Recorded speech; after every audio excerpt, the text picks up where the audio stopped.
حضرت خواجہ غلام فرید رحمۃ اللہ علیہ کے ایک مرید کی بیٹی کی شادی ہوئی۔ اس مرید نے اپنی بیٹی کو کہا کہ خواجہ صاحب سے ملاقات کرانا۔ لڑکی تھوڑی کم عقل تھی، اس لیے ساتھ تاکید کی کہ خواجہ صاحب جو سوال کریں بس اسی کا جواب دینا اور کوئی فضول بات نہ کرنا۔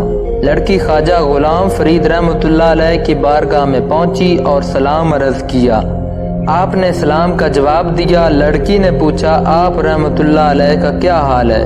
خواجہ صاحب نے فرمایا، میں ٹھیک ہوں۔ پھر خواجہ صاحب نے پوچھا، بیٹی تمہارے باپ کا کیا حال ہے؟ لڑکی بولی، حضور وہ ٹھیک ہیں۔ لڑکی چونکہ کم عقل تھی اس لیے بولی، آپ کے والد کا کیا حال ہے؟ خواجہ صاحب نے فرمایا، الحمدللہ ہمارے والد صاحب بھی ٹھیک ہیں۔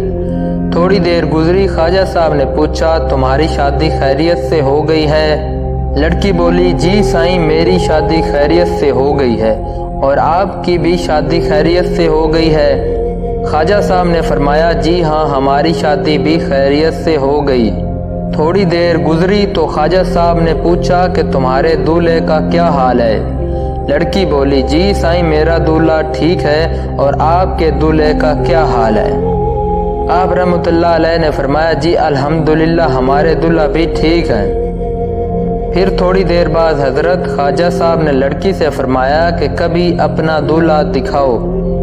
لڑکی بولی، جی سائیں اگلی بار میں آئی تو آپ کی بارگاہ میں لاؤں گی، آپ سے ملاقات کروا دوں گی۔ لڑکی بہت ہی کم عقل تھی لیکن بہت قسمت والی تھی، بولی، خواجہ صاحب کبھی آپ بھی اپنا دولہا دکھائیں۔ جب لڑکی نے یہ بات کہی تو خواجہ غلام فرید رحمۃ اللہ علیہ وجد میں آ گئے اور فرمایا، تم نے میرا دولہا دیکھنا ہے؟ وہ لڑکی بولی، جی سائیں۔ آپ رحمۃ اللہ علیہ نے اپنا ہاتھ اٹھایا تو کوٹ مٹھن سے مدینہ منورہ تک کے پردے ہٹ گئے اور فرمایا، یہ دیکھ اور بتا میرا دولہا کتنا سونا ہے۔